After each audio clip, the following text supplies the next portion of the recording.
to Mr. Octave Lewis, who will do the day's proceedings.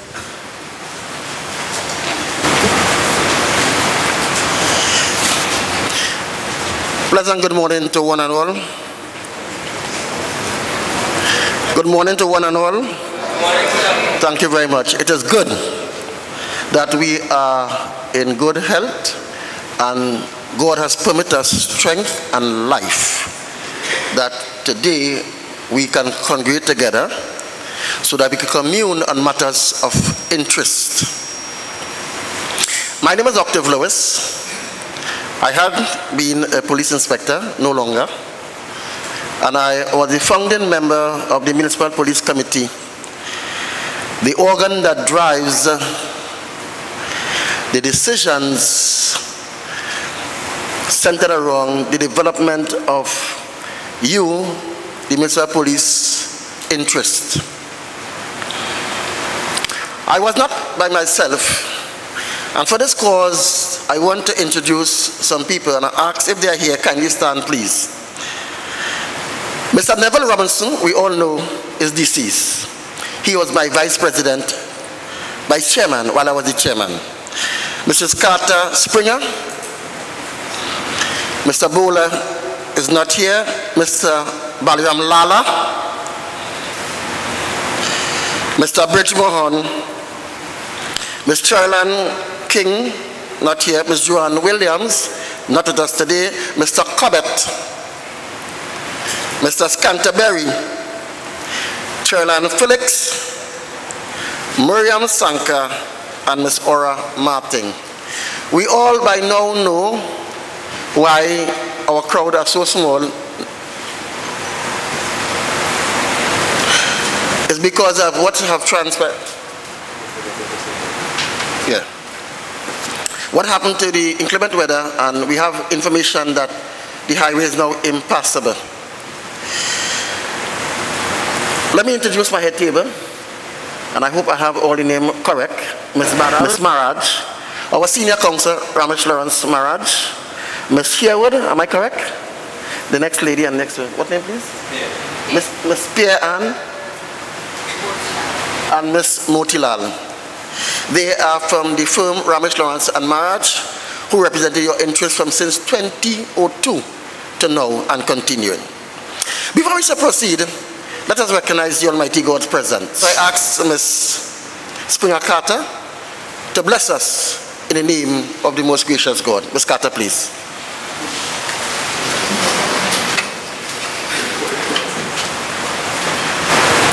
Hallelujah. Father, we give you thanks this morning. This is the day that you have made. We will rejoice and be exceedingly glad. Father, this is a wonderful day to be alive, and we thank you for life.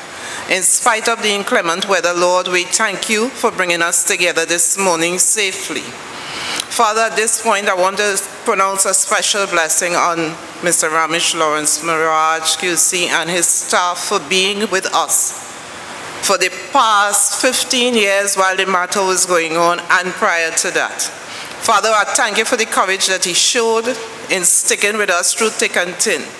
To the members present and those who are not here, Father, we just want to say thank you.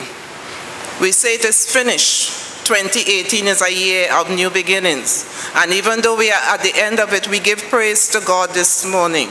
Lord, our families who stood with us, those who are now deceased, we lift up their families also. Those who are ill, we lift them up, oh God. And Father, today we thank you, invite you to be in the midst of our proceedings, that everything will be done in honor and decency. In Jesus' mighty name, amen.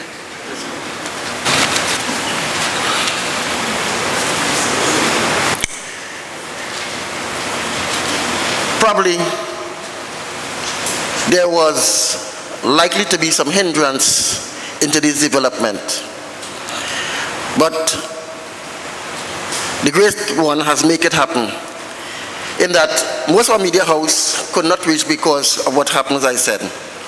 But today we are blessed with one gentleman from one of the media house, and on behalf of the Municipal Police, we welcome you and thank you for being here with us, and we expect that you will give us the coverage we're expecting.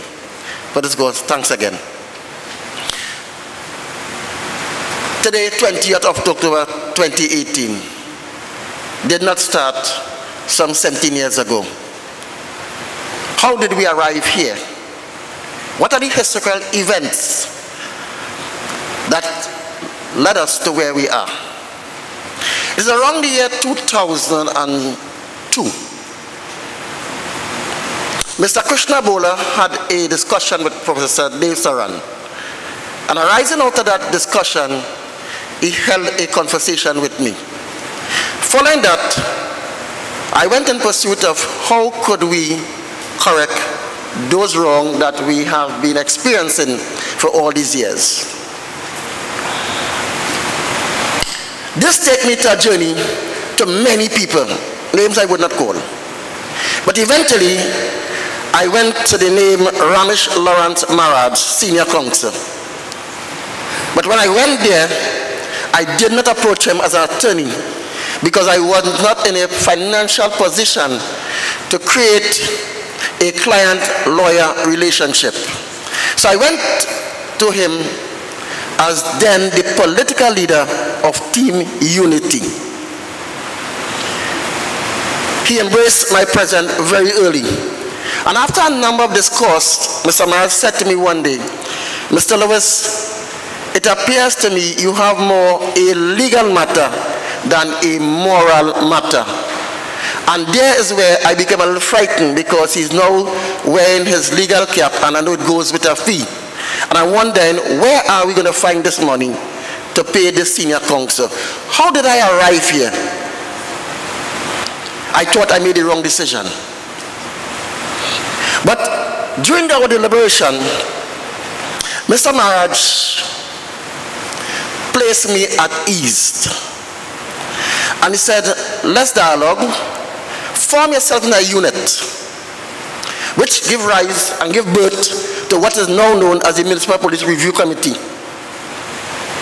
And he guided us in preparing a document addressed to the then Prime Minister of Trinidad and Tobago, Mr. Mervyn Manning. Even at that stage, I was still not comfortable because I'm still knowing I'm engaging a senior counsel. During our conversation, he said, let's not talk about fee at this stage. Let's see how best we can get the state to understand your plight.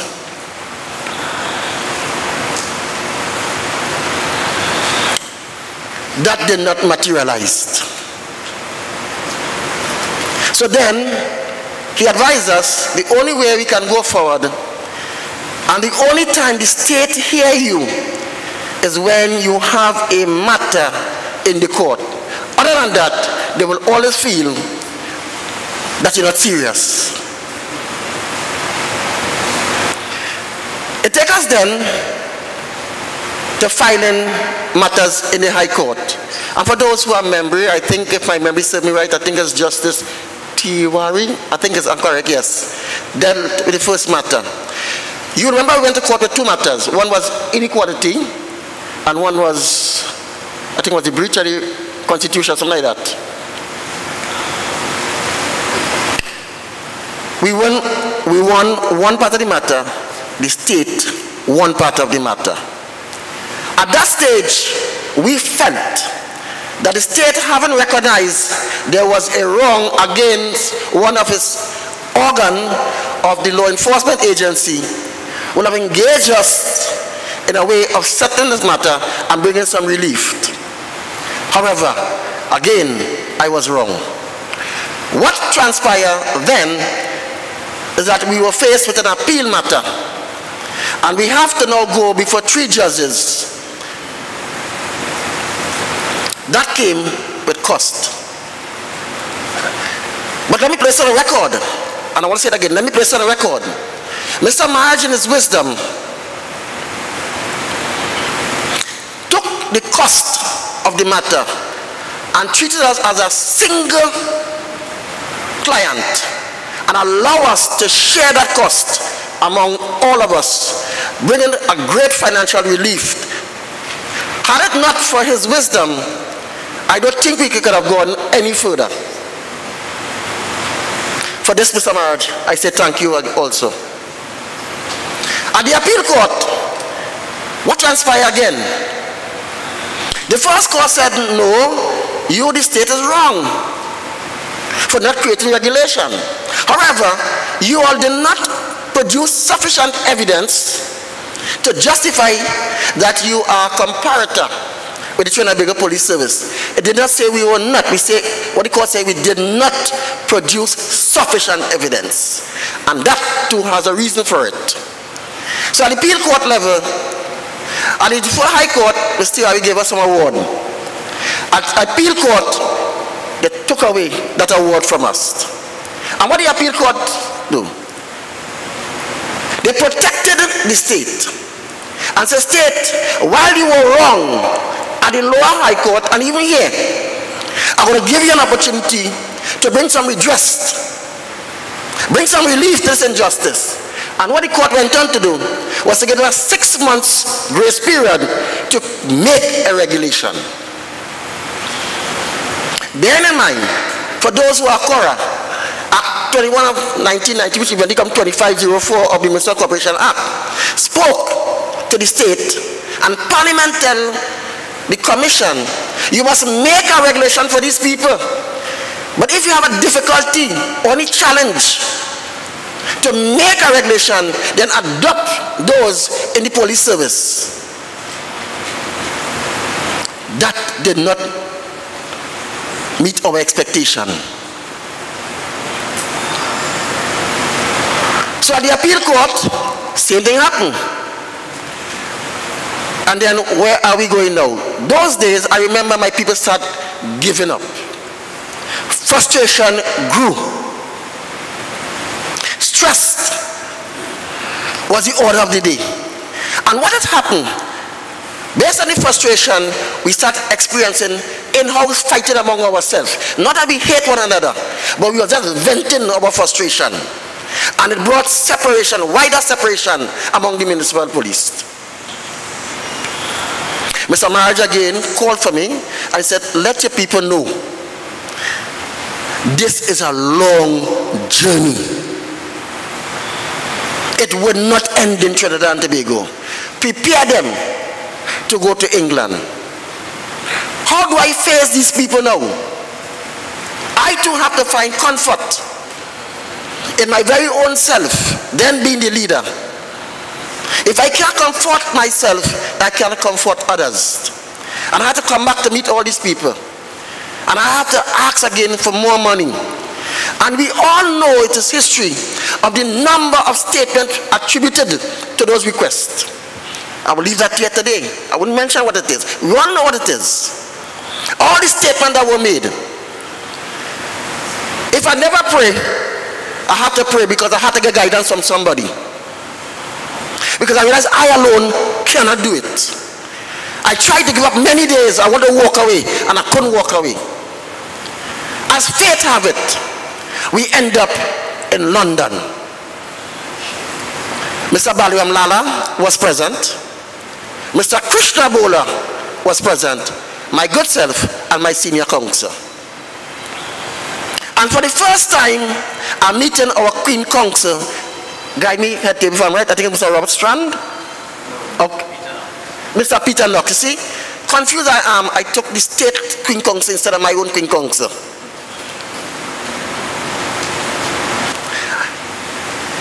Just before we go to England, Mr. Mara sent for me again. And he said to me, I just got word from my Queen Counsel. The matter of inequality, correct? Let's pull it back. Because it do us no good going with an exceedingly strong case with a very weak case that we're not sure we could survive. Mr. Marat says, how are we going to construct this case? And I remember his words quite clearly. We'll do it in a way that we're going to have the state vex the law lord. So said, so done. It was a Monday morning. But I remember quite clearly, it was cold. Very cold. And we stood out there. We left our families. 11 hours in the air. Very little money. But we went on behalf, not only of you who are present, those who went, those now, and those to come. On that morning, our Queen Conquer spoke. In the gallery of the court, statements were made against my country, Trinidad and Tobago, and I was not proud. When people were asking, what country is this?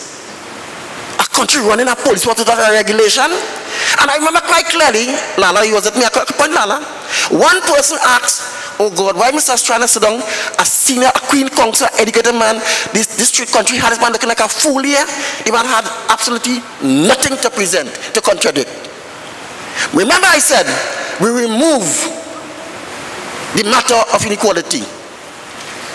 The state had nothing to contend because it was only prepared to argue on the basis of inequality, that we were not comparators.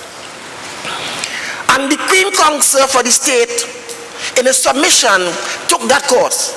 And Lady Hales had to remind him, Queen Counsel, that matter is no longer before the court.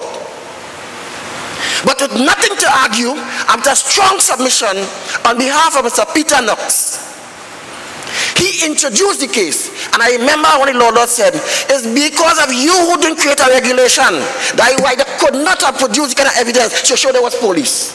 So even though we brought out the matter came back in the court on our behalf. Let me say a pleasant thank you and God blessing unto Mr. Peter Knox, and ask Mr. Marriage to convey our great sentiment to him.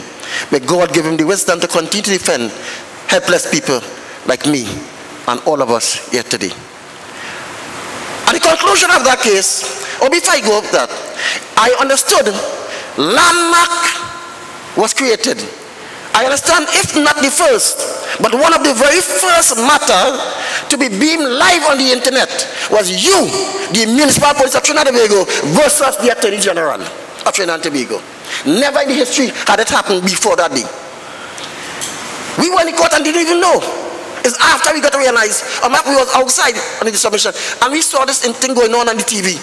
And Lala said, but I don't know what matter. I said, no, but it doesn't matter. He said, look, Mr. Marriage, and we had to run back in the court.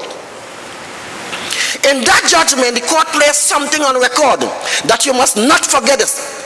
You must pass it on to your family. It introduced something in constitutional law now, that the state or any wrongdoer must compensate you for wrongdoing, not at the time you bring a matter to the court, but from the time the wrongdoing starts. And the judgment coined the term securing the enforcements of your rights. History for Municipal Police of Trinidad and Tobago again. At the completion, decision was reserved. In January 2015, we were summoned to a press conference to Mr. Marriage office in San Fernando. And there come the breaking news. The court, Privy Council, the highest jurisprudence of Trinidad and Tobago, says they agreed that you were not treated fairly. They agreed that you were victimized. They agreed you were disrespected. They agreed that you were not heard. And they create a number of hurdles to avoid you from creating the environment to be heard. The words of the Privy Council, they created stone walling situations for you. Returning from England, we believed it was the end of the matter. Allow me to go slightly political without getting political. When the government changed, Mr. Bridgman, you remember this, and the then UNC came in power, we all believed that our sister Prime Minister wasn't going to allow us to go through what we went through under. Yes. We were disappointed. We thought only God, she would have come forward and meted us. This did not happen. But God spoke. And coming out of that judgment, landmark decisions. Again, we thought it was over. So we sat by and we waited, and we all had discussion. The state will call us, we'll do this, we'll do that. No way. As a matter of fact, arising out of that judgment, we faced a lot of challenges. One, the state refusal to publicly acknowledge the decision. Two, writing ministers who some respond, some refuse, and even up to this date to respond. Some respond and say, yes, I have a meeting called for you for X date. And one day before the X date, call and say, the meeting is cancelled. I will set a new date for all you. Never up to this date, it happened. What was the effect of it? My municipal police begin to become victim of circumstances. So at the local government level, no uniform buying for police, no vehicle buying for police. All this, we believe, was a response to what happened. Question who asks, who behind this? We have seen two of our officers facing the tribunal of Trinidad and Tobago under the public service regulation, notwithstanding a Privy Council ruling. We will serve correspondent indicating whatever I want to say is okay now. But as far as we're concerned, you are members of the public service and we're guided by the public service regulation. No consideration. And what eventually happened? We continue to be treated like public servants. We continue to enjoy 66 and 2/3% of pension rather than the 85% pension as exposed in the regulation. But that's the very same regulation that they use conveniently when they want to use it. And when they don't want to use it, they use public service regulation.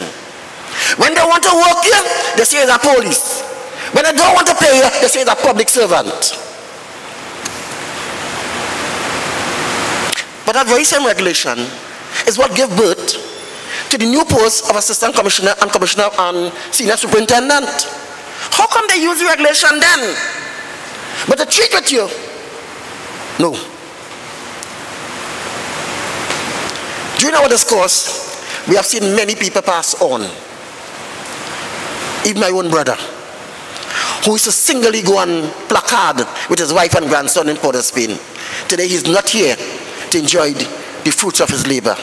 And that's why I say today, let us say thanks, because God has blessed you, that you are one of the people who remain with us today.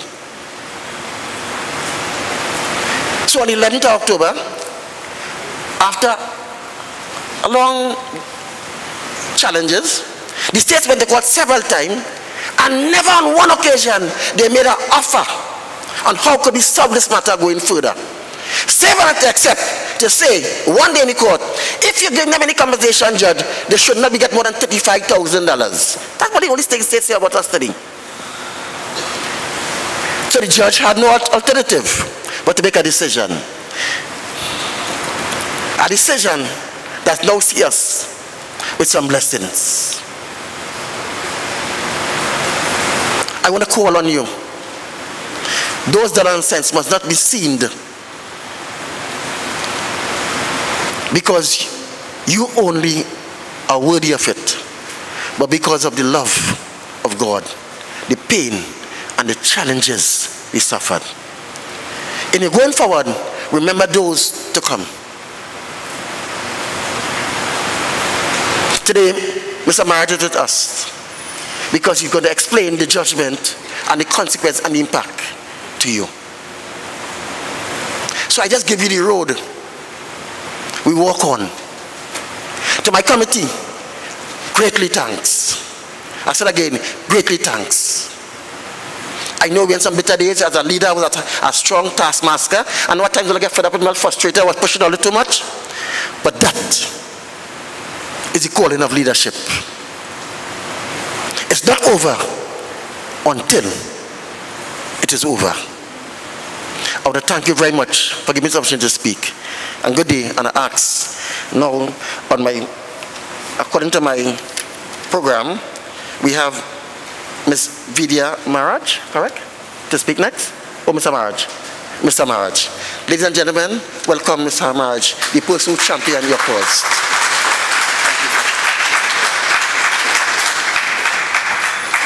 Good morning to everyone.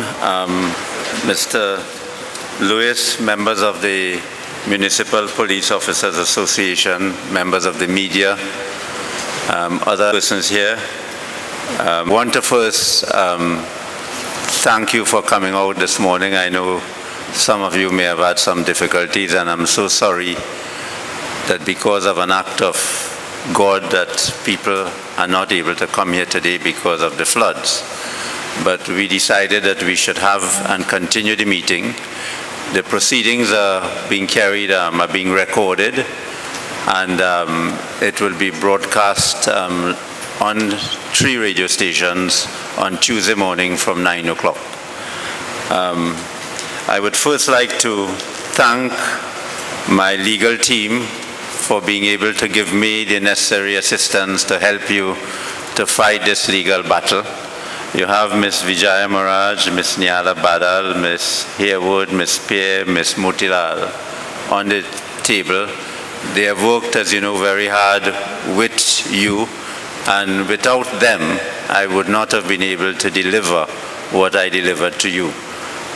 Because sometimes you see the face of a person who is the leader, but you do not know sometimes the hard work which the people who help him are able to produce that.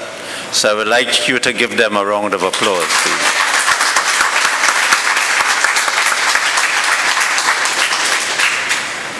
Today I feel very proud that after 15 years, you have not decided to, during that 15 years, to give up your rights. You decided to stand up for what you believed in, and you decided not to compromise your principles and to fight for a grave injustice which was being done to municipal police officers.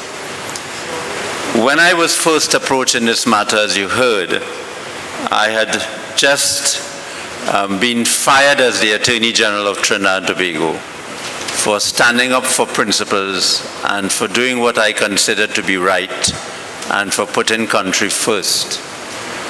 I had been very active as an Attorney General, and therefore I was approached at a time when there was a transition from politics back into law. And I remember a gentleman, apart from Mr. Lewis, I remembered Mr. Neville Robinson, who was a great fighter, and he was very adamant that the government must account for the injustice which was being done. And this case, and the judgment in this case, and I don't think you know of it, but this is the highest award, $89 million, is the highest award given by any court in the Eastern Caribbean and possibly in the Commonwealth for a claim for damages in constitutional law. So this case will go down in the annals of legal history, and you, your children and your grandchildren would be able to say that they were all part and parcel of this legal victory. It has not been easy, but I think it's something that you should regard as an indelible mark in the legal history that you have contributed to. But what this case shows, it shows that every individual in Trinidad and Tobago, under the Constitution of Trinidad and Tobago, was given a new right when the country got independence, a new right to challenge any decision made by any arm of the state, whether it is a judge, whether it is the legislature, or whether it is the executive arm of the state. The state of Trinidad and Tobago functions with 3 arms of the state: the judicial arm, the legislative arm, and the executive arm. The government, the parliament, and the judiciary. And if any arm of the state violate the right of an individual, whether it is a right, and as you know, sections 4 and 5 of the Constitution guarantees to every individual in Trinidad and Tobago the right to the enjoyment of property, the right to enjoy liberty, freedom of expression, freedom of the media, the right to hold political views, and a whole range of human and fundamental rights. If at any time any arm of the state violate that right, you have a right to go to the court to give you redress. And that is the right that you have used. You have used the right to be entitled to the equality of treatment and the right to the protection of the law to go to the court and to say the government has violated my right and I'm entitled to redress. So that is what you did. You had a law which said that the government is supposed to make regulations for you to access the industrial court or a judicial tribunal if the government was treating you unfairly with the terms and conditions of your employment. So what we had in Trinidad and Tobago, your problem was that at one time, you were getting the same pay as regular police officers. Then the government of the day stopped that. What happened? There was an assessment done, a study done in the police service, and the police service was given a greater pay than you.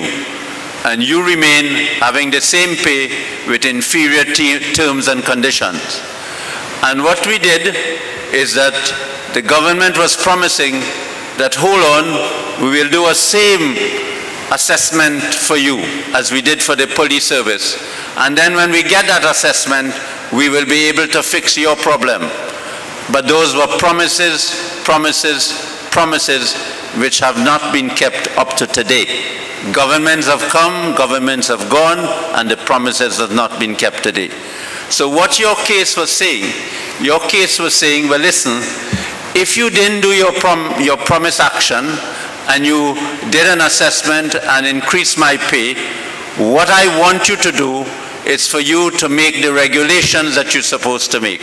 So municipal police officers were telling the government, make the regulations so that they can access the industrial court. And that is what your case was about. So we went to the court, we went to the High Court. And we went to the High Court and we told the judge in your case that here it is, with the history, you were getting equal pay, they promised to do the same assessment, they have not done it. We cannot go to the industrial court because regulations have to be made for our association, the Municipal Police Officers Association, to be recognized, to be able to access the industrial court. Because in the industrial court, you can only file an action by the union. The union or your association has to file the action. So therefore, you were in a situation in which you were as if you had no rights. The government was telling you, we're going to fix your problem. It was not fixing your problem. You were being treated unequally, and you couldn't do nothing about it because you didn't have a judicial tribunal. So we went to the judge, and the judge was Justice Amrika Tiwari. And the judge decided, well, yes, I cannot find in your favor for unequal treatment because you didn't satisfy being a comparator. In other words, you didn't show that you did exactly the same or similar things that the regular police service did. But what I find is that you were denied the protection of the law. And the High Court judge decided that your right was violated and you were entitled to compensation and made that order. The state appealed to the Court of Appeal. The Court of Appeal decided you were done wrong, but the most we could give you is a declaration that your rights were violated. And we will order that the government make those regulations within 6 months of the decision for you to have access to the industrial court. And the Court of Appeal decided that since we do not know exactly what pay you would have got, your claim for damages would be speculative so they could not make any award of damages and compensation for you. So, as a lawyer, I decided that I was not accepting that. That did not make sense to me. A court couldn't tell me that people's rights were violated, and the only thing the court will do is to declare the rights were violated and that the court was impotent to give them a remedy for them to get compensation for what they lost. So we discussed it, and I told the officers that we're going to take this case to the Privy Council. They agreed, and we went. And Mr. Lewis told you, we got the assistance in England of lawyers, and the Privy Council had no difficulty, none whatsoever, saying that if the claim was speculative and if it involved a loss of a chance, that is what the judiciary is there for. And therefore, it ordered that although the claim could be speculative and it's about a loss of a chance, that the court has the duty to assess the damages. And that is how we came back before Justice Corcoran. But you know, an important part of the Privy Council judgment, which I think any government should take very seriously, especially in respect of a group of people who are involved in preserving law and order in the country. Here is what the Privy Council said. That this case showed a combination of broken promises, stonewalling, and shoddy treatment of municipal police officers. And what the Privy Council did, the Privy Council decided that instead of only awarding you ordinary compensation, which is awarded to people who win a claim and get damages, that they want to send a signal that your treatment was shoddy, your treatment was totally wrong. They wanted to give you something called vindicatory damages in addition to the compensation you were getting. So they made an order for vindicatory damages to be assessed. That is to say, in addition to vindicate the wrongs that were done to you. And therefore, you would see when my lawyer, Miss Maraj, give you the details of the judgment, how the court, how Justice Corcoran decided to give you those additional damages. Each individual got additional damages. So when the assessment was done, the assessment of the damages was done on the basis that you would have suffered the damages that any person whose rights were violated would suffer. But the court also gave you extra damages. Now, I want to try to put what is happening into a certain context. At the present time, based on the Privy Council judgment, although the Privy Council gave a judgment in your favor, the Privy Council made it clear that the regulations which you have, which were made by the government, are deficient. And you know that those regulations are deficient because even though new regulations were made, it's still, you still haven't got the avenue to go to the industrial court. And therefore, certain things have to be done before that is done, because the organization has decided that it is going to try to resolve all those differences with the government. So one of the urgent things that the government has to do is first to take steps to pay you the damages which have been awarded to you. The second step it has to take is to remedy the deficiencies in the regulations so that you will be able to access the industrial court if they still do not treat you properly with your terms and conditions of service. If they do not do that, they can be attracting another claim as from the date the judge gave the judgment to a future date, which may come up to more than $89 million. Because if this one takes about 15 years to be determined. And you do not want that, and the taxpayer of the country doesn't want that. So there's a serious obligation on the government to take urgent action in order to do that. Now, very few attempts have been made in the past to levy execution against a government. As you know, if there's an ordinary individual and there's a judgment against Mr. Tom Harry, and he has property, you can go and you can take his property in execution of the judgment. There's a process for that. There is the feeling that as against a government, you cannot do that. But that is untrue. That is wrong in law. As a matter of fact, the government of Grenada learned that because the daughter of Mr. Gary had a claim against the government of Grenada years ago, and the government was not paying it.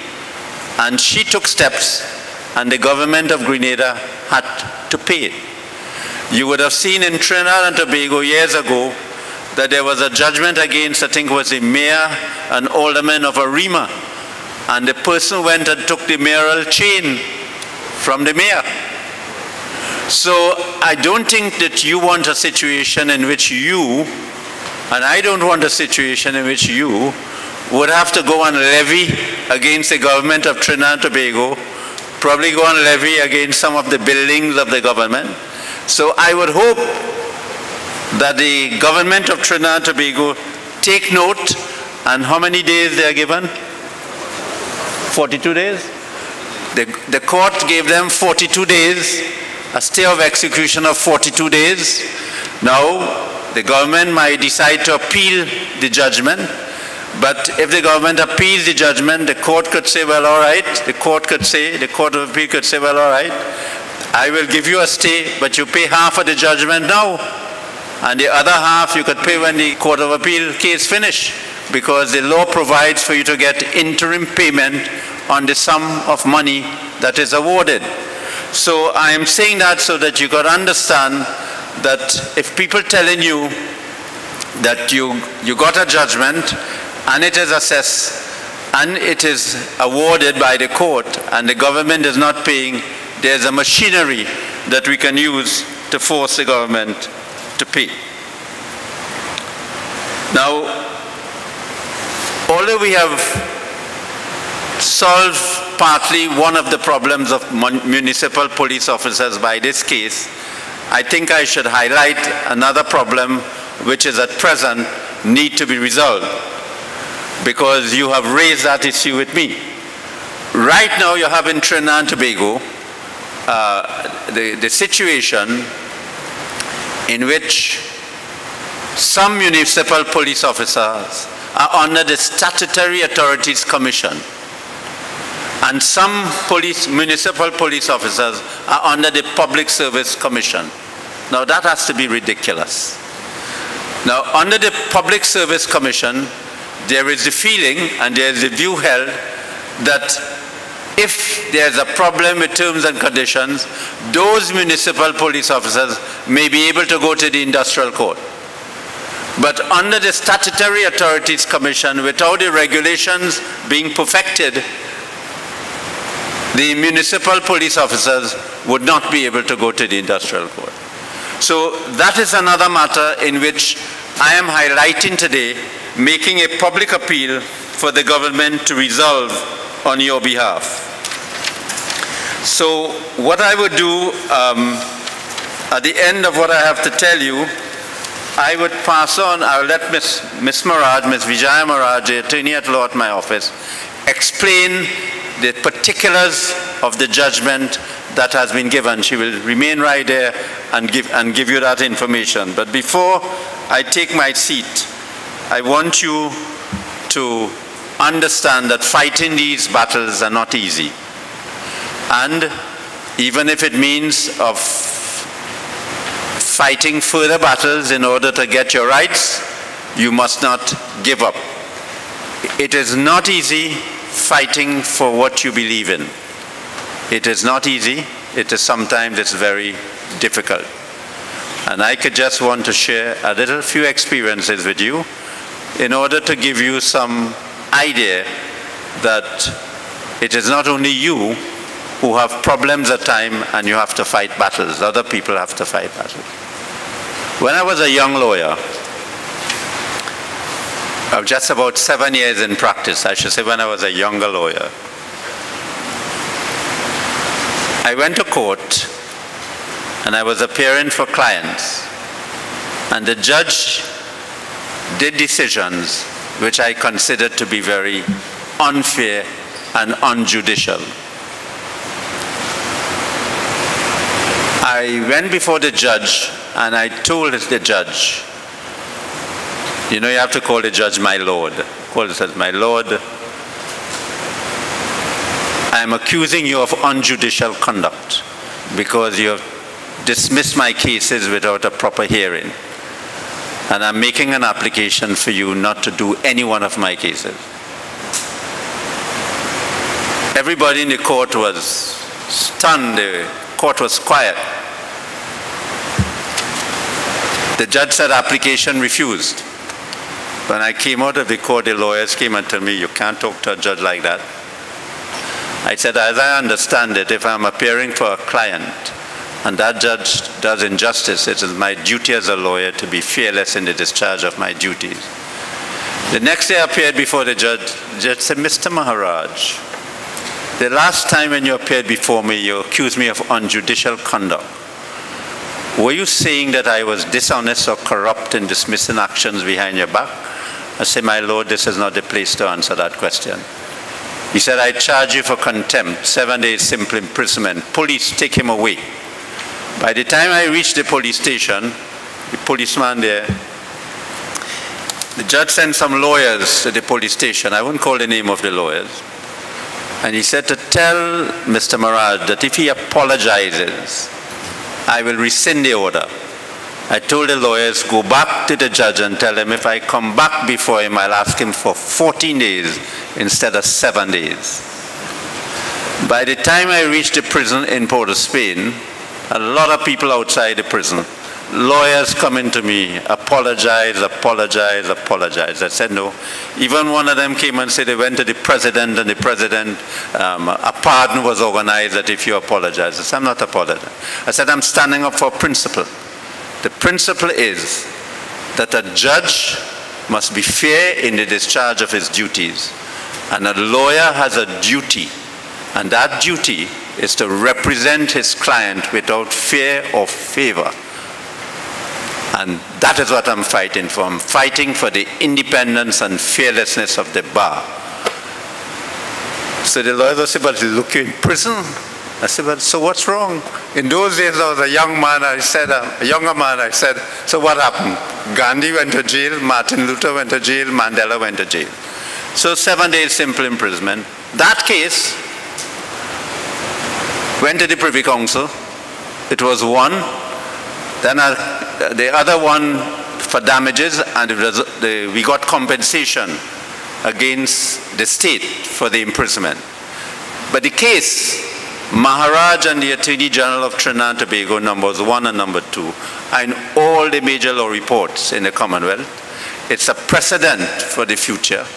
And just as your case would be a precedent for the future, because you are not going to only help yourselves in this case. This case that Justice Corcoran did and the Privy Council did would be a precedent so that a lot of people, not only this present generation, but generations from now would benefit from the decisions in your case, just as people are benefiting from the decisions in the case of Maharaj. And you got to stand up. It may be that we may have more battles to fight. It may be we may have more battles to fight. If the government does its duty and be fair to you, you would probably have no more battles to fight. But it may be you may have more battles to fight. So I do not want to tell you today that you have won this case, you have got your damages assessed, and that will be the end of the road.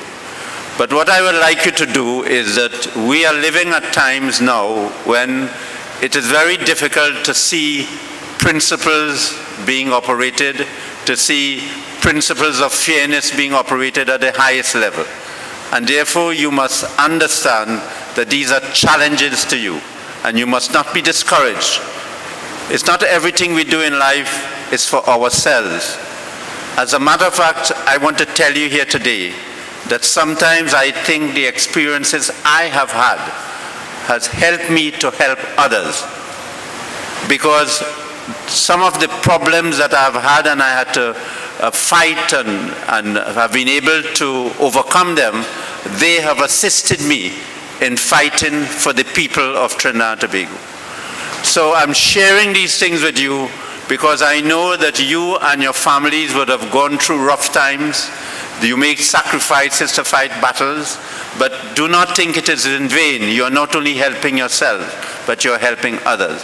When I became the Attorney General of Trinidad and Tobago, and I made a sacrifice to leave my legal profession to become the Attorney General of Trinidad and Tobago, I decided to put Trinidad and Tobago first. I decided to be the lawyer for Trinidad and Tobago.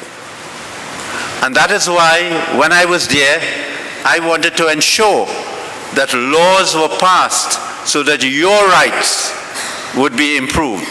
And that is why today you have the Freedom of Information Act, you have the Judicial Review Act, you have the Equal Opportunity Act, and I could go on and go on.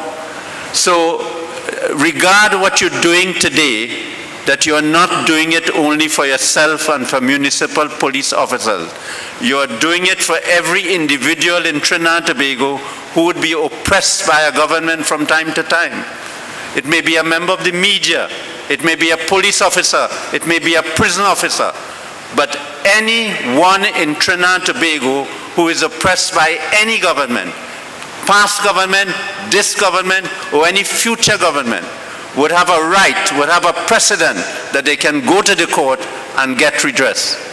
So, my brothers and sisters, thank you very much for coming today, and may God bless you. I call on Ms. Morat to give of the award which was granted by Justice Kukram.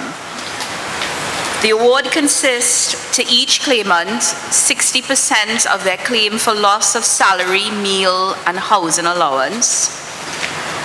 In addition to that, retired MPOs will get 100% of the pension and gratuity. 100% of the pension and gratuity due and payable under the 2015 regulations. So they would get their pension and gratuity from the date of their retirement until 2015 when the regulations were enacted. And the retired municipal police officers will also get 60% of the difference, representing the additional sum which they would have received in pension and gratuity if they had the same salary as a regular police officer. Each claimant, that is retired and current municipal police officers, will get, have been granted a non-pecuniary loss ranging from between 100,000 to 150,000. So that would represent matters like distress and inconvenience. And in addition to that, each municipal police officer will get a vindicatory award of 300,000 and an additional award of 80,000. So that's both retired and current MPOs, municipal police officers. So that is a breakdown of the award. In addition to that, the court... I said that, yeah. In addition to that, the court has offered to have on a voluntary basis, a committee established consisting of representatives from the municipal police officers and from the state, so we can see if we can resolve some of the uncertainties in the regulations which we have identified to the state. And he has suggested a 4-month window to have have those matters addressed. Hopefully at the adjourned date, which I think is the 15th of November, that we should have an establishment of a committee and date set to move forward with those issues. And that is basically a summary of an overview of the award given by the judge. Okay, thank you, Ms. March. One of the points raised by Mr. March, and I encourage you now to start walking around the country and identify properties that you may have interest in. I'm looking for two new brand tobacco, and I know my brother always wanted a truck, so I'll look for 2 trucks for him on that side also. So everything you see around that you might have interest that have value, start identifying it. But when we reach the point of levying, right, you must not have difficulty in determining what you want from what you don't want. Right? And you must let your colleague know what you're taking, so let them fight among the same thing. So we'll go walk around and see what you have and make a listing of what you have. I want to recognize Mr. Brian Headley, Assistant Commissioner of Police, Minister of Police, and Mr. Callius Huggins, Senior Superintendent of Police. Mr. Marat, these are the 2 senior people. Could you stand, gentlemen, please? These are the 2 senior people now. I know that before the meeting is over, I'll allow you to have a 2 or 3 minutes discourse with Mr. Marat. And then we'll go further. Right. A lot of people have questions in their mind. Today, you are using no social media and no chat group now. And Congo sign and saying what you don't want to say, what you don't know you have to say. Mr. Ahmad, Senior Counsel, is here, and I provide 2 mics for all you. And if you need any extra, I have some too. So ask your question now, that when you leave here, it will be better edified. And we could remove the areas of doubt and remove some of the bad living among ourselves. I now open the floor that you may address your legal team in terms of questions that are in your minds. Ladies and gentlemen, the floor is open.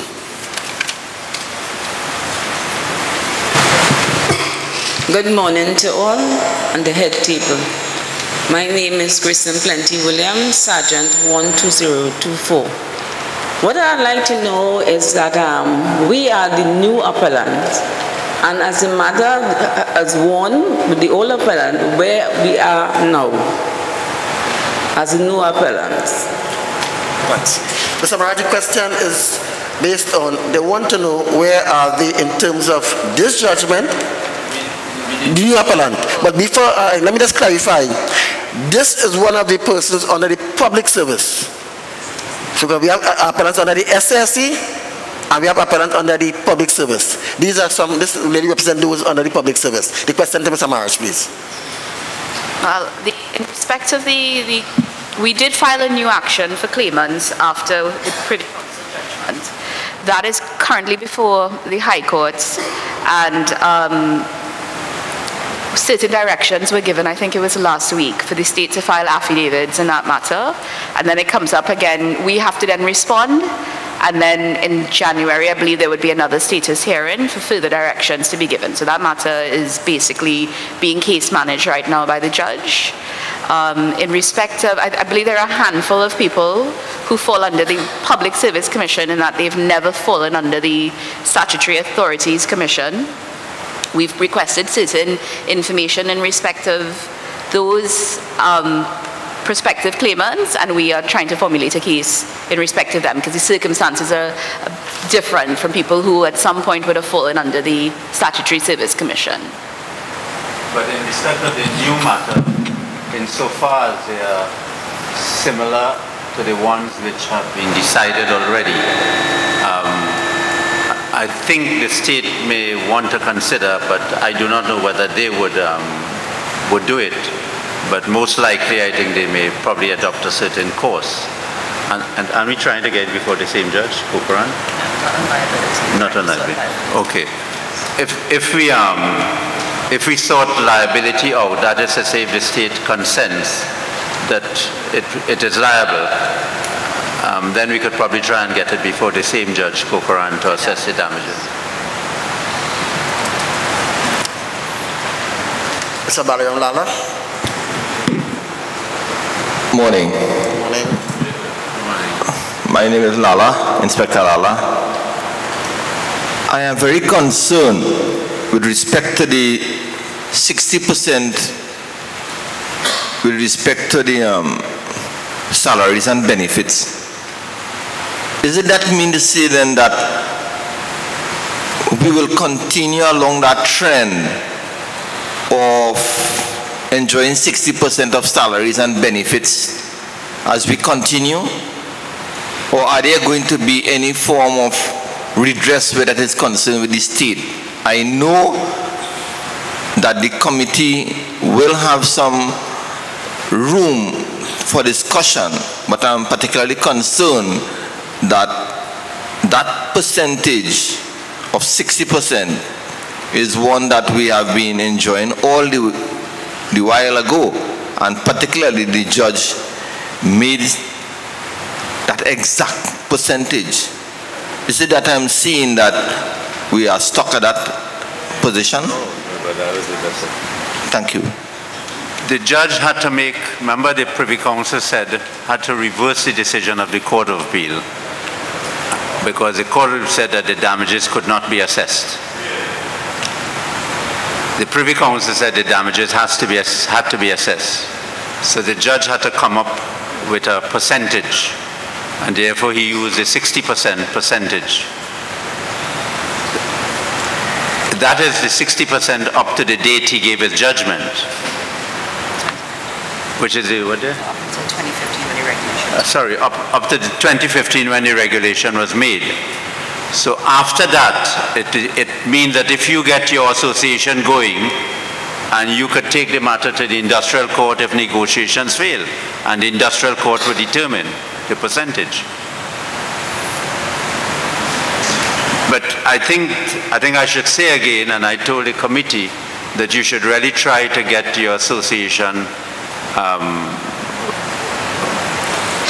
recognized, whatever deficiency there are, so that whatever problems you have with the government, you can go to the court, because it's only the court. Remember, the High Court and a judge in the High Court was not equipped really to deal with an industrial court matter. But since the law is, as the Privy Council decided, that the court has to make a decision. Now, he made a 60%. If you want, you could appeal, but I would not advise an appeal against that because it would be difficult for you to win that. Well, Mr. Marriage, while we will be getting some compensation here, what I am seeing, we're really not moving anywhere. We would not be moving anywhere, because what we are looking at is to see that municipal police officers move from that 60% range where they have pegged us. And we have been pegged there, and it appears as though, yes, we will get some compensation for the losses. He's confusing, he doesn't understand. Right? I hope that is not the case. I think you're confusing something. Yeah, I think you're a little bit confused about the issue. What happened is that you were getting 60% of an increase. Yeah. Yes. Right, 60% of the increase to the meal and housing allowance that regular police officers were getting, correct? Yes. Right. That is not what the court has not held that that's what you should continue to get. He had to assess whether or not that difference, he's given you 60% of the difference. So you already have basically what your allowance is. Yes. And he's assessed the loss of chance. So if you went to the industrial court to argue for the same allowance, he's assessed that at 60%. So it's not that he is saying that you could only ever get 60% of what a regular police officer gets. He could only deal with what opportunity you lost in the industrial courts.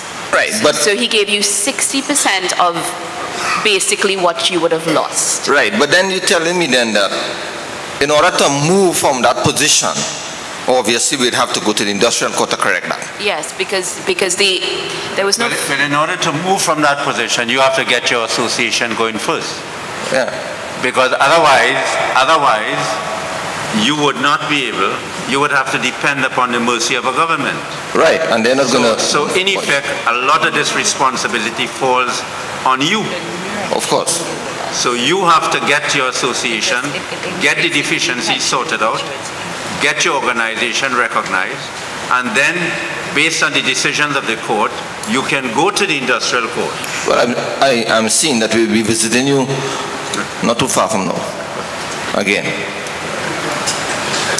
The time you take to think of the next question, Mr. King, Mr. Marge, we have 5 courts recognizing that there's a need to look at or consider a municipal police regulation. The very recent court was in the case of Ashmead Mohammed versus the Permanent Secretary of Ministry of Local Government in San Fernando, probably a month ago, 6 weeks ago. And the judge says that the CEO is not responsible for us, it's the Assistant Commissioner of Police. And he was saying that because in that case he recognized the new municipal police regulation. However, in practice, what is happening? The state is not recognizing it and continue to treat us under the public service regulation. In light of those 5 courts and pre-council ruling, is it possible, could we pen a letter, I don't know if I'm saying the right thing, to the authority, asking them to state their position in relation to this regulation over us?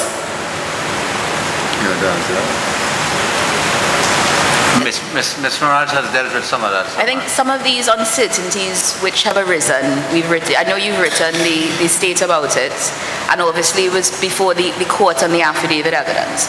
So those are some of the issues which the court on a voluntary basis he's basically said he's prepared to have a committee to investigate some of these issues and to see if we could do it within a 4-month period. So that is what I was referring to when I said that he's offered to have that done. As a matter of fact, what the judgment is the first time a judge has done that. The judge is saying that there are still some deficiencies to sort out in the regulation. He is prepared on a voluntary basis to meet with a committee and explore it so that it can be resolved. So you have never had that in Trinidad. A judge is deciding to do that. So I would think that the government should take that up, and we have already signaled to the judge that we are prepared to take up that. So what it would be a committee meeting with the judge, going through the regulations, and trying to sort it out and making recommendations to the government. Thank you. So I think that what we should do is that we should be very aggressive on that. Let the government, I think the government would be very embarrassed not to take up that offer, and we should explore that. Thank you. The people recognize Mr. Kelvin King. Yeah, my name is Kelvin King. I'm a retired police inspector. Now I have retired for the past 5 years, and I really didn't follow up much on the regulations. And one of the things I would like to know is if someone could tell me in the new regulations what sections give the municipal, or what section give the authority to form an association. That is number 1. Right? Number 2, I think I heard when I was in the court the last time the judge spoke about a way forward. In speaking about that way forward, I think if I understand that, he may have further discussions with both parties pertaining to the way forward.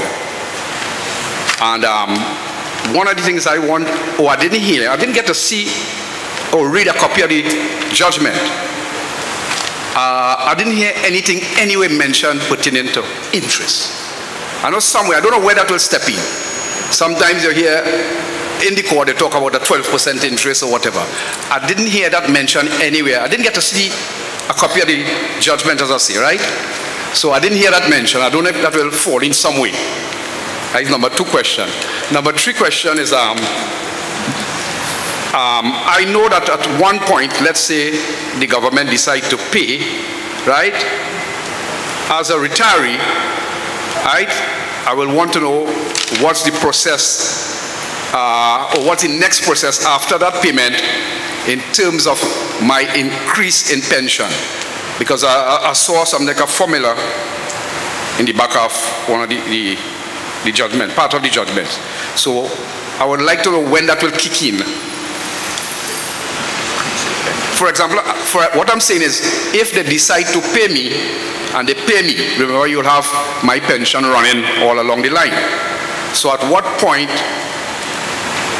it will, my correct pension will kick in? And what is the procedure? Thank you.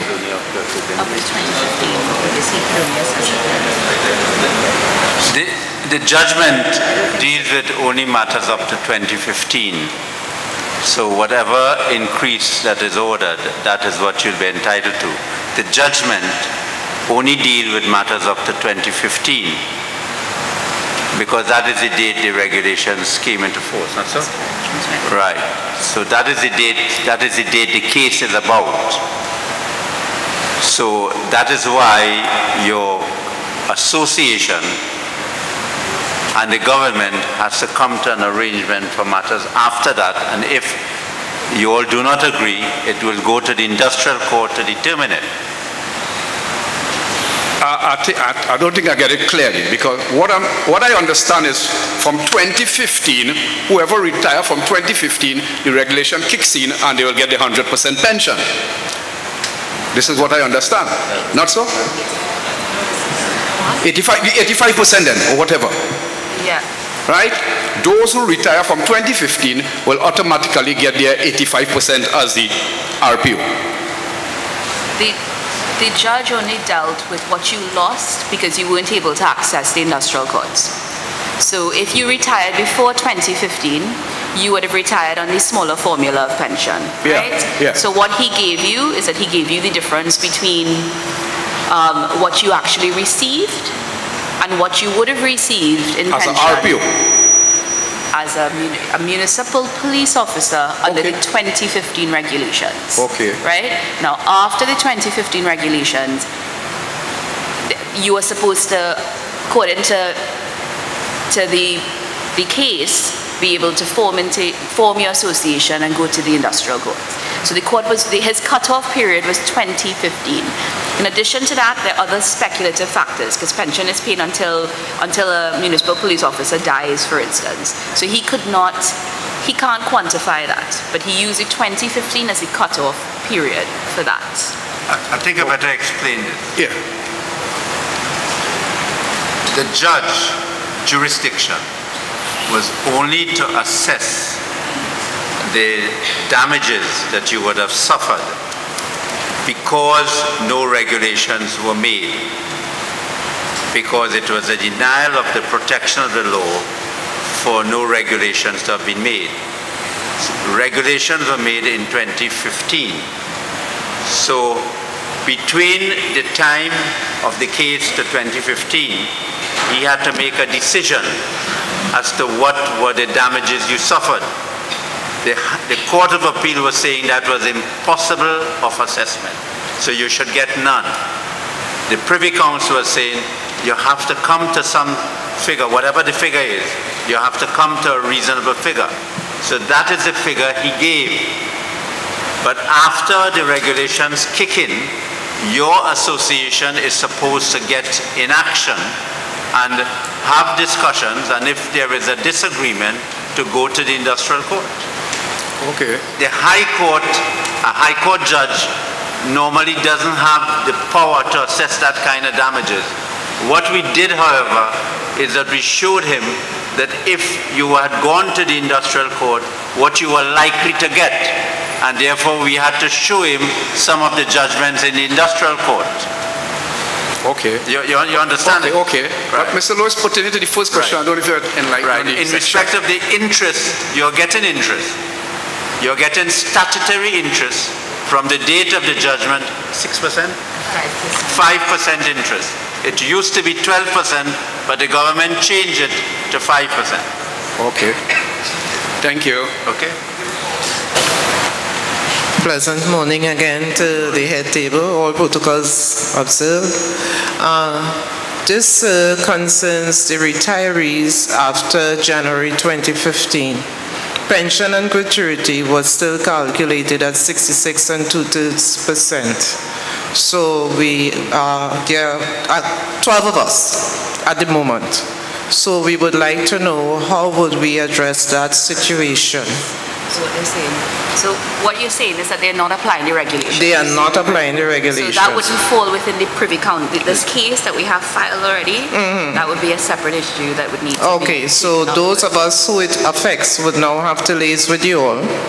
Will it be a separate issue? Yes. No, but I just wanted to clarify on behalf of the 12. I think some of the people are here. Could the retirees stand after January 2015?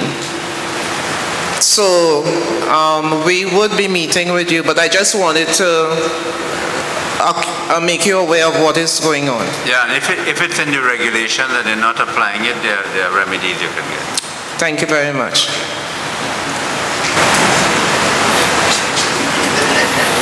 Jamil Hussain, Sergeant attached to Arima Borough Corporation.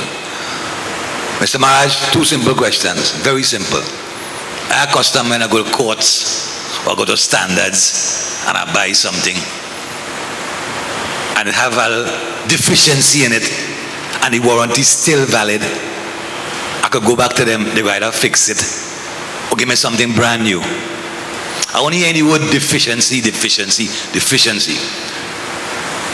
So with all due respect, I just want to know if the municipal corporations regulations are enforced, yes or no, number one. Number two, I have 4 years and 10 months to go again before I retire. I go see any other money before 4 years and 10 months? That is it. Thank you very much. But the regulations are enforced, but I think if you're liaised with your organization, you know that there are some of the regulations which we have problems with, not so? Yes, sir. You could answer that. Yeah, there are some areas that need some further clarity. The judge said that we as the committee found out there was some deficiency. But one thing we satisfied too, sir, is that the portion of the regulation that speaks about we getting 85% pension, it had no deficiency in that section, sir. We entitled to 85%. So I think that's where my colleague is asking about the enforcement of that 85% pension. Let me just interject now. You said have some deficiencies. So what? We neither fish nor fowl still?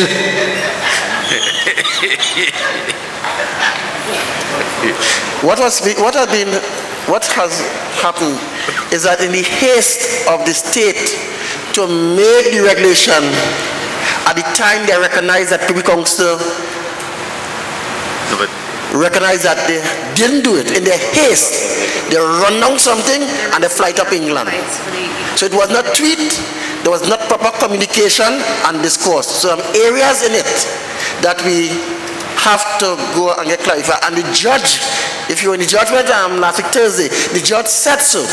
As against this background, the judge is setting up a committee that we could analyze and evaluate the regulation to identify those deficiencies and if I remember his words correctly, to forward something to Parliament to get them corrected. No, but what I think the association should do is that the Act provides for the association has a right to be recognized. So I think the association should take proactive steps to have itself recognized. And that could be done at the same time that the association is fighting the other battles. So that if the government does not deal with the problems, you will have the weapon of going to the industrial court. So I think that what we should do is that we should fight it on two fronts. Fight it with using the judge with the committee, but in the meantime, holding over the government heads that you are now recognized and you could go to the industrial court. So I think what you could do today is to make a commitment to do whatever is necessary to try and get recognized. That has been said to us in the past. I remember saying it to the people and it's still meeting with failures. If we don't attempt to form this association, you'll have very little weapon to fight with, because the regulation, the state have now created an avenue for it to form association. Unlike earlier time, we was arguing there was no regulation to form one. Now they remove the barrier. So the only thing we have to, Municipal Police, is to find a way to form the association. And it's as urgent as yesterday. So we're going over this association over and over. We're not forming the association or not making an attempt to form the association. And that's all we're talking about. We need to practically sit down and make an attempt to form the association. You got a limitation in the first instance, give life to it for 1 year, cut an interim, but register something. Otherwise, because remember, there was a big division up to just recently. I'm in Municipal Police Public Service Commission, and a man in SASC was telling me, you are no part of my association, or you are no part of this act, does not be part of you. So that judgment with Mr. Ashmead and the PS, that cleared up a lot, because it said that everybody as a municipal police officer, wherever you're in this house of PSC or in that house of SASC, you're under the regulation. So I am seeing now, and that only just came out just about a couple months, right? So I'm seeing now is the opportune time now for us to get together and put pressure at this point in time.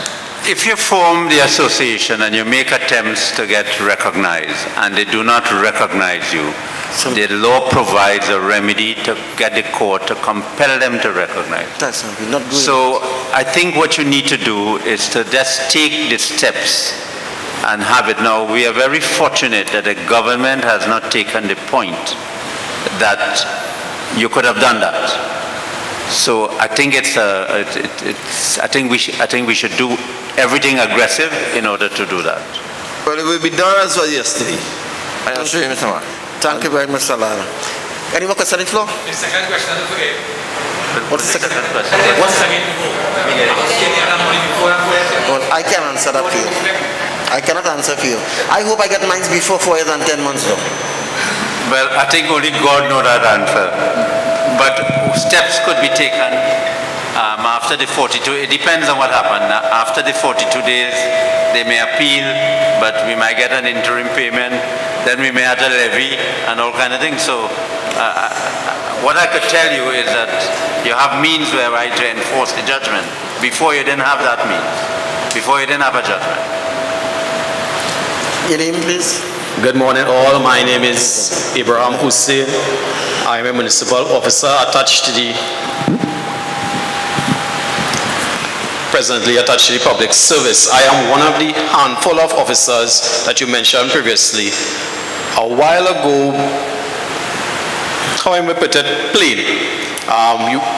The lawyers requested certain information from all officers from SASC and public service. Information was submitted. We did our affidavits. A little while after, we were informed that there was supposed to be an amendment to our affidavits. Officers from SASC did the affidavits. This week during the court, we saw that their names were mentioned. Up to this date, we haven't done our amendment, and we are basically our officers. I am speaking for myself. Are we in the cool? Because just a few minutes ago I was said that other information will be requested of us. When would this information be requested of us, and where do we stand presently? Yeah. This is the same. That information we met with the committee members who are basically the committee for the new, what we refer to as the new MPOs, right? It's a no committee, ma'am. Well, we've met with two representatives, and we did explain to them why it is that those MPOs have to fall in a different category, and we requested certain information. That was a few months ago? A few months ago, and we filed in March. It was March. And around March, we asked. Speaking frankly, ma'am, I know nothing of that. Nothing has been disseminated to anyone. As I'm saying, I'm speaking for myself. I don't know anything about that. Well, who are you all remember the names of the committee members? You want to just say it? Well, we don't have the file here, but you can remember any of the names?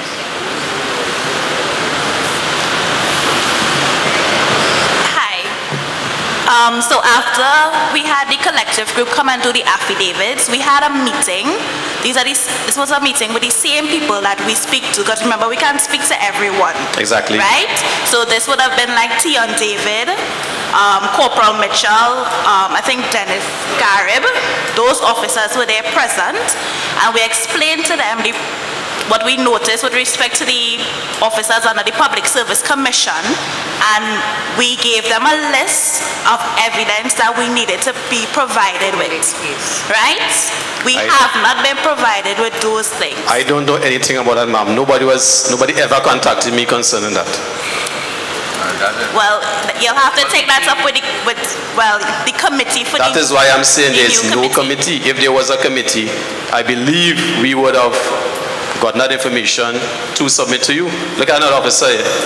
Well, what I suggest you do is that because it's difficult to work with two committees, so what I suggest you do, could you not, what are some of the names? This will be Mr. Tion David, Corporal Avenel Mitchell. I think there was a man by the name of Mr. Dennis Garib there as well. And what we could do, we could take his name and his number, and the other person's name and number, and speak to them and contact them. May I say something again? No offense to any one person, but one of the officers you mentioned here, they are not one of the new appellants. They are not one of the new appellants? In the beginning, when we did this new set of applicants, then we realized that there was an issue between PSC MPUs and SASC MPUs. At that time, there was one committee representing all of the new applicants. That is the one committee that we generally deal with for all the new applicants, SASC and the PSC combined. Now, that is the committee that was represented to us as being the representatives of the new applicants. Now, subsequently, as this issue of the PSC and the SCSC arose, we contacted Corporal Mitchell. She was originally on the committee, and she is a PSC MPU. Through her, we've had communication, which unfortunately, I guess, has not been passed on. But there is only, we cannot contact every MPU directly. Exactly. So what we can do is take your information and well, we could take his name and number, and then we call them and get him involved in it. Yeah, we'll have to get you involved. We can't get involved in your organization. Yes, exactly, sir. That is why I'm saying information is being disseminated, but it does not trickle down. Well, I think what you should do, you should get involved in the committee or something like that. But we have so much to see about. We can't get involved in your organization. So what we could do, we could take his name and what's your name and number? I'll give it after, sir. Okay.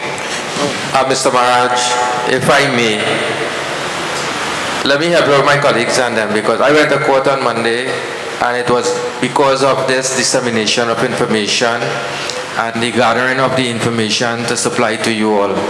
So Ms. Yarrow and Ms. Pierre, if I may, with the blessings of the SASC people and the public service people, let me put myself in trouble a little more. Let me help them out. So I would subject myself as a liaison for information and the dissemination and passing on of information to the other fraction of the municipal police. We gave them that request about 2 months ago. They should ready. Since when? Since March. Mr. Maharaj, there seems to be still there's a division between the SASC and the public service, and there may be issues where people would have paid money and some people did not pay their money and representing people. So as I say, I'm not part of that particular thing, but I am most willing to assist them to get the information from your section and pass it on and to help them chart a way forward. Okay, thanks. No, I I recognize that the second group, their matter is now before the court. But you mean the second group of municipal? The second group of municipal police officers. Now, and we have a group of officers who were just waiting to see the outcome of the last group, right? Are there going to be any allowance for those who recognize now that the tree bearing fruits, that they could come on board to an amendment to the second group? Let's say that the PSC and the SC, what my good colleague Abraham is talking about. Is there any room at this point in time to get them on board, let them regroup properly? That's not the persons who are before the court, the ones who are languishing behind, to get themselves organized, because it would always have these people on them, because they were waiting to see the outcome of our matter, right? If that is possible, we can really reach out to them and help them to put their house in order. But are those people who were in the action and did not pursue it? In the system, they are in the system. There were about 30-something or 40-something persons. 19 persons who were part of the action, but they did not cooperate. Are these people you're talking about, that 19 people? Yes, they didn't pay. Well, they may have a problem, because if you were already in the action and you did not pursue the action, I don't know what the action. No, we are talking about, let's say, like a new person, a person who was just sitting on the fence, right? And now wants to put out the finance to get into the system. Yeah. What we'll have to do is that, you remember when we were doing this case, one of the points that possibly could have been raised, that even if you have a right and you delay, the state could take the position that by that delay, you are not entitled to relief. One of the things we'll have to look at is whether they can take the position that this case was filed and they were waiting on this case as a test case before they decided to file, and if that could be a very good reason. No, well, I am saying, Mr. Maraj, okay, like my colleague here, Mr. Hussein, his name was not on the listing that went to court on Monday. It's a different category. It's a different category. It's in a different category. Yeah. What I'm trying to tell you, Mr. Lala, that even if you have a right to file a constitutional motion and you do not file it within a period of time, the state could say that you have delayed in taking action and you would not be entitled to relief. So if the additional people that you are telling me who are there and they didn't file, if they file, I do not know. We'll have to examine the law to see whether they can. Very well, sir. Very well. And the point I was trying to tell you, it maybe they can say that they were waiting on this as a test case before they decide to file. I do not know. So we'll have to look at it. But I'm prepared to look at it if the information comes. Very well, sir. Good morning. Michael Tiso is my name. I am number 44 on the judgment, page number 129. My name was not spelled correctly. I just wanted to know how it will be corrected. Did you contact the office? Yes. I spoke to Ms. Harewood. We have that, so we will identify it next week to the judge. Thank you very much. So if anybody else have noticed any errors, if anybody else noticed any errors on their name and etc., you need to call the office. Call the office and tell us what it is. So call on Monday. You need to give us that information before Tuesday. I'm Mornington here too. Mrs. Maraj, this is for you. I'm looking at the compensation award claimants, the package. What I'm seeing is there's a pecuniary loss, and on the other page there's a pecuniary loss. Now, one is for 100,000 to 150,000. When I'm looking at the back end, the amount is being added. I'm seeing the vindictorial award, I'm seeing the compensatory damage award, but I'm not seeing the pecuniary award being added here. I'm wondering if somehow What are you looking at? in the compensation package, there's a pecuniary loss. Are you looking right? at page 6 and 60%, right? Are you looking at page 6 and 7? Page 6 of 28. Right. And on page 7 of 28, there's a pecuniary award. When you add the total, you see where they're adding the compensatory, the vindictory, and the additional award. But I'm not seeing where they're adding the 100 to the 150,000. What page are you looking at of the judgments? I'm looking now at the page 19 of 28. 19. Hold on. Hold on.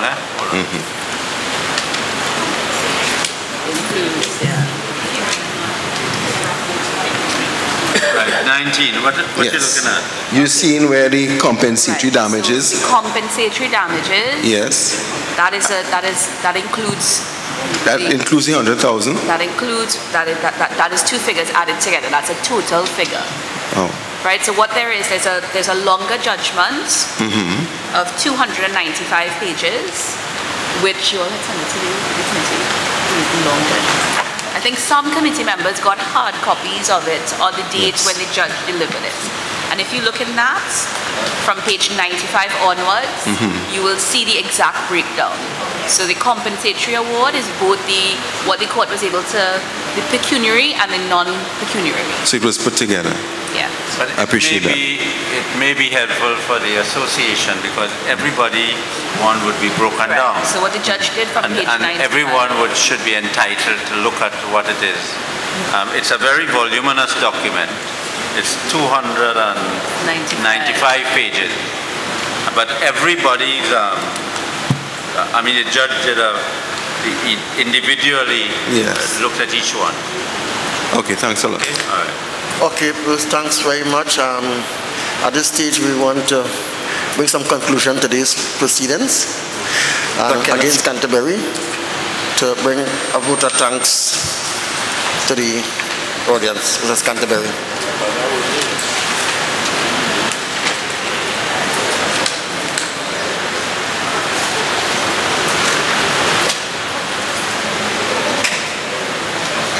Good afternoon, ladies and gentlemen.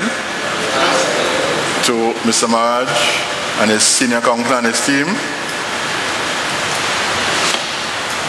The honor is mine to say thanks to each and every one of you all for the time you all took to come here this morning after the present time to listen for yourselves and to hear exactly what is happening with our judgment as we proceed.